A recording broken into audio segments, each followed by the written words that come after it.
Hey there gamers, welcome back to the channel. Today I have something truly epic on the menu. A game that's been turning heads and capturing hearts since its release, that was in 2021. I had the opportunity to play it and enjoy its enchanting and interesting world, and now I'm here to share my thoughts about it. Welcome to Tales of Iron 2024 review. The story of this small yet interesting action RPG is quite linear. Mainly we are introduced at the start of a new game to a cutscene where we understand that the Kingdom of Rats has been at war with the Kingdom of Frogs for ages, and for a short period of time a hero arrived called King Rathus that defeated the frogs. But as he grew older he became weaker, and the frogs took advantage of this once again, declaring war against the rats. Arise, young prince, for the kingdom needs a hero. The gameplay starts with you, Redgi, that is the smallest son of King Rathus. After being introduced to a short tutorial where your bigger brothers teach you how to fight, how to craft potions and meals to heal, and how to craft weapons, the frogs take over, killing the king, kidnapping your brothers, and taking control over the rat kingdom. You, being the only one that remains to save the rats now, become the new king and start your adventure in saving everyone. Throughout gameplay you encounter a few characters that you can dialogue with, as well as take quests from them. The dialogue system is made in a humorous way where you don't actually talk, but rather you have a more instrumental-like voice.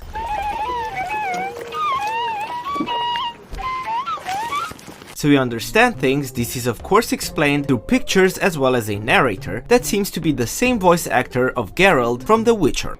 Not so lucky this time. The elder hadn't seen the frogs with the smith.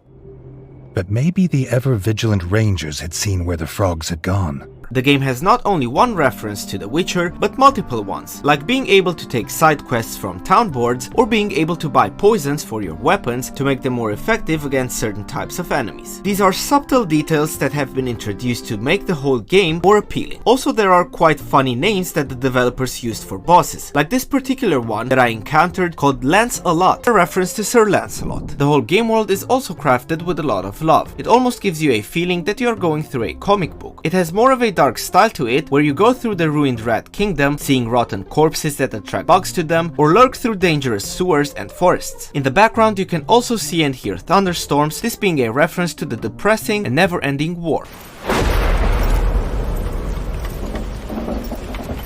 Also, the whole game world is a bit interactive. You find chests where you can change your outfits, you can save the game sitting on benches,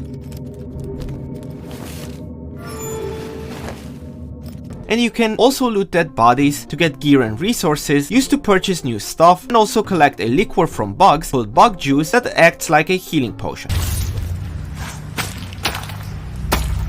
The bug juice can be found stored in barrels throughout the map as well. After you proceed in defeating some of the frog tribes and bosses, the Rat Kingdom starts to get a bit more colorful as the inhabitants start to rebuild it. Also at that point, vendor stores and the resource exchange marketplace opens up for you. The combat system of the game as well as the enemies have been made in a Soul-like style, where every creature and boss hit you extremely hard and have different patterns that you can learn in order to defeat them.